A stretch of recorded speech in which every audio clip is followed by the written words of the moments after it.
इसमें सबसे पहला बेनिफिट तो ये है कि आपको खुद का पैसा लगाना नहीं आता, कोई बात नहीं, आप किसी दूसरे आदमी को दे दो, विद सम रूल्स रेगुलेशन दे दो, अंडर सम गाइडलाइंस दे दो, तो वो पैसा आपका लगा सकता है, तो आपको बेनिफिट, क्योंकि वो उस पर्टिकुलर इंडस्ट्री के स्पेशलिस्ट होते हैं। आपको पैसा इधर उधर शेयर मार्केट में, और स्पेशली आप समझ रहे हो ना, फ्यूचर एंड ऑप्शन जो सब लोग खेल जाते हैं। चलिए अगला जो क्वेश्चन आता है वो ये है कि सर बेनिफिट्स क्या क्या है म्यूचुअल फंड के। पहला बेनिफिट यही है कि हर एक आदमी को हर एक तरीके की नॉलेज नहीं है, इसलिए अपना पैसा उठाओ और किसी पर्टिकुलर पर्सन को दे दो, उसको फंड मैनेजर बोलते हैं, वो पैसा लग के वहां पे इन्वेस्ट हो जाता है। दूसरा, इसमें एक डाइवर्सिफिकेशन आ जाता है, डाइवर्सिफाई हो जाता है आपका कंप्लीट पोर्टफोलियो। जैसे लोग कुछ पैसा प्लॉट्स में लगा देते हैं, लैंड एंड बिल्डिंग में लगा देते हैं, कुछ पैसा गोल्ड में लगता है, ठीक है। तो इसी टाइप से अगर आपका म्यूचुअल फंड चलता है, म्यूचुअल फंड इंडस्ट्री जो है वो भी आपको ये बेनिफिट देती है कि आपको एक डाइवर्सिफिकेशन का मौका मिलता है। कुछ पैसा आपका रिस्क में लग जाता है, कुछ पैसा आपका एफडी में लग जाता है, तो आपकी जो रिस्क की एज वेल एज प्रॉफिट की एक एवरेजिंग हो जाती है और डाइवर्सिफिकेशन आपको मिल जाता है। ये इसके अंदर एक बेनिफिट है। साथ ही साथ इसमें एक अगला बेनिफिट ये भी है कि कहीं ना कहीं पे लिक्विडिटी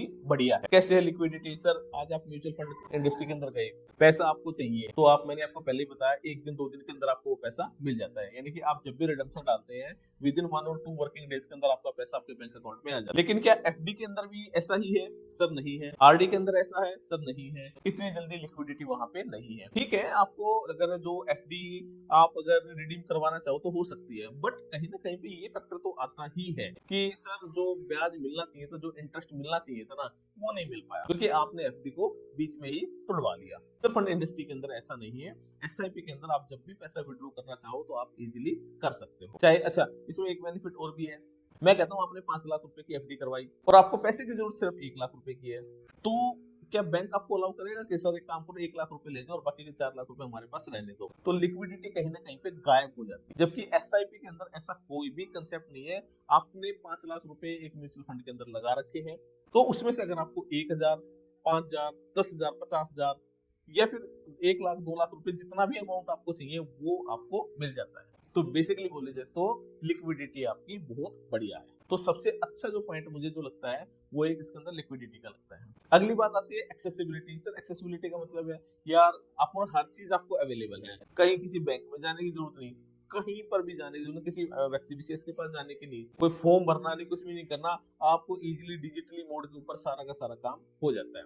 मार्केट में तो बहुत सारे म्यूचुअल फंड डिस्ट्रीब्यूटर आए हुए हैं, तो वो आपको एक इजीली एक्सेस प्रोवाइड करते हैं। साथ साथ में जो एएमसी कंपनी है, एसेट मैनेजमेंट कंपनी है, वो भी बहुत ज्यादा टेक्नोलॉजिकल वर्किंग कर रही है, तो उसकी वजह से आप घर बैठे ही अपने मोबाइल फोन से, लैपटॉप से, किसी भी डिजिटल मीडियम से आप इन सभी इंफॉर्मेशन के बारे में पता कर सकते हो और एसआईपी अपने स्टार्ट कर सकते हो। तो जो एक्सेसिबिलिटी है वो बहुत बढ़िया है। एक बात और भी आती है कि सर ये इन्वेस्टमेंट के पीछे, एसआईपी के पीछे लॉजिक क्या है? देखो कुछ लॉजिक्स हैं, बिल्कुल स्ट्रॉन्ग बिलीफ है इसके अंदर, और जो कहीं ना कहीं पे प्रूवन भी है। पहला तो लॉजिक ये है कि आपका रिस्क और रिवार्ड वो आपस में सेट ऑफ हो जाता है। कैसे? सर देखो क्या है कि कुछ ना कुछ जैसे आपका रिस्क है इक्विटी के अंदर, तो साइड बाय साइड उसके अंदर एक आपका प्रॉफिट भी, मैं कहता हूँ अगर आपने एसआईपी लगाई, इसके अंदर कुछ लॉजिक्स भी है।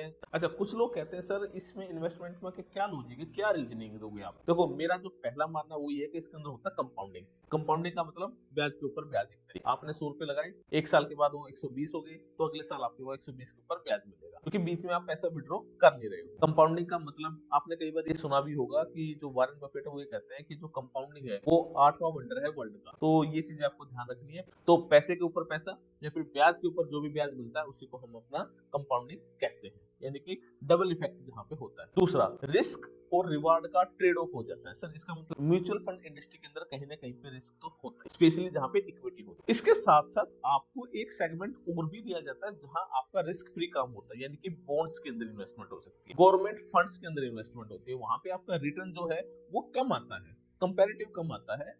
इसी वजह से अगर आपने 2 स्कीम ले ली, सर एक मैंने इक्विटी ले ली और एक मैंने अपनी गवर्नमेंट बॉन्ड्स की ले ली, तो दोनों का जो रिस्क और रिवार्ड है वो आपस में कहीं ना कहीं पे सेट अप हो जाए, तो इसका एक बेनिफिट आपको ये भी मिलता है। अगली बात जो आती है, जो इसका जो मेन बेनिफिट वो है ये कि लॉन्ग टर्म वेल्थ क्रिएशन। देखो लोग ना एक बहुत बड़ी गलती करते हैं इस एसआईपी के अंदर, वो ये है सर मैंने एसआईपी कर दी 1,000 रुपए की, 5,000 रुपए की, 10,000 रुपए की, 20,000 रुपए की, अब हर महीने मेरे को कितना पैसा आएगा? भाई आपका पैसा आएगा आपके जो लगातार आप जो धंधा कर रहे हो ना, ऑपरेशनल एक्टिविटीज जो कर रहे हो उसी से आएगा। इसको अपनी इनकम का पार्ट ना माने, एसआईपी को अपनी इनकम का पार्ट ना माने।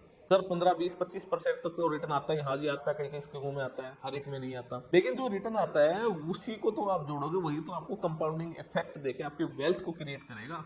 बिना वेल्थ क्रिएट किए अगर आप चाहते हो कि भैया ये पैसा वापस आ जाए, बिना ऑपरेशनल इनकम के आपकी कभी भी वेल्थ क्रिएशन नहीं हो सकती। देखो वेल्थ क्रिएशन का मतलब है डाउन द लाइन आपको अगले 10 साल, 15 साल, 20 साल के अंदर 5 करोड़, 7 करोड़, 15 करोड़ या जो भी फिगर आपको एक्सपेक्टेशन रख रहे हो तो वो मिलनी चाहिए, उसको बोलते हैं वेल्थ क्रिएशन। ठीक है, एसआईपी के जरिए ही वो वेल्थ क्रिएट हो सकती है, प्रोवाइडेड आप पैसा ना निकालो। आपने 5 लाख रुपए निकाले, आपने 5 लाख रुपए लगाए, थोड़े टाइम 2 साल 3 साल के बाद मान लो 7 लाख रुपए हो गए, आपने क्या किया तो आपने क्या किया इंस्टेंट उसमें से 2 लाख रुपए निकाल लिए। भाई क्यों निकाल ले? वेल्थ क्रिएट कैसे होगी? नहीं होगी, बहुत दिक्कत आएगी। तो इसलिए जरूरी है कि अगर आप वेल्थ क्रिएशन करना चाहते हो तो आपको म्यूचुअल फंड इंडस्ट्री के अंदर ये समझना होगा कि एसआईपी के जरिए आपको पैसा इन्वेस्ट करना चाहिए, ना कि टाइम टू टाइम विड्रॉ करना चाहिए।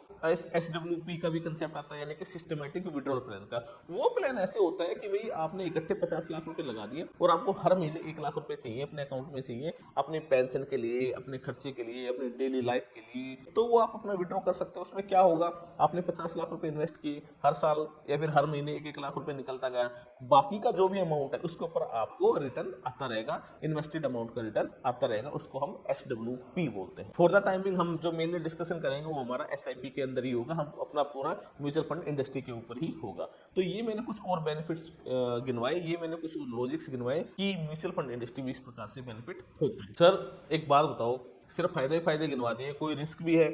हाँ भाई बिल्कुल रिस्क है, बहुत बढ़िया बढ़िया रिस्क भी है, पैसे भी खत्म हो जाएंगे, लेकिन रिस्क का मतलब ये नहीं है कि आप सब कुछ लूट गए, बर्बाद हो गए या कुछ और हो गया। देखो भाई एक सिंपल सी बात तो ये जरूर है कि पैसा लगता है आपका शेयर मार्केट के अंदर। मैं स्पेशली आपका केस लेके चल रहा हूँ, कौन सा, जहां आपने पैसा इक्विटी के अंदर लगा रखा है। तो जिस इक्विटी फंड के अंदर आपने पैसा लगा रखा है, जिस स्कीम के अंदर आपने पैसा लगा रखा है, तो वो आपको देखना पड़ेगा कि उसकी रिस्क कैपेसिटी कितनी है। मार्केट डाउन हो जाए या फिर वो ट्रम्प बाबा है, ठीक है, वो कुछ कह दे, ठीक है, आईटी सेक्टर बिल्कुल डाउन हो जाए, कल से वो कह देगा यार आईटी सेक्टर की जो भी काम है, अमेरिका वाली जो भी कंपनी है वो सारा बंद कर दो काम, इंडिया में कोई आउटसोर्सिंग मत करो, अज्यूम कर लो ट्रेड टैरिफ भी तो लगा दिया, तो क्या होगा, वो सारा का सारा काम बंद हो जाएगा। तो आईटी सेक्टर की जितनी भी कंपनीज है, जो भी स्कीम्स है, उन सबकी एनएवी कम हो जाएगी। तो वो आपका रिस्क बिल्कुल है, उसमें कोई डाउट नहीं है।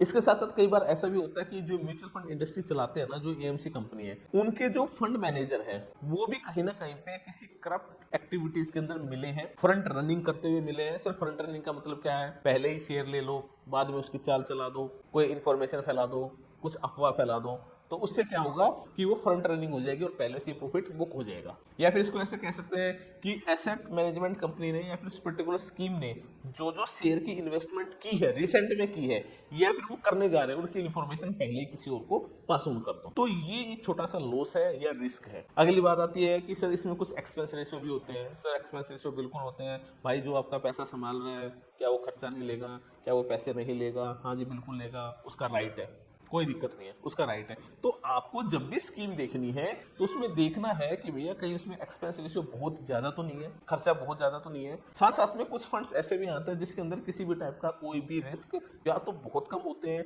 या फिर वो होते ही नहीं है।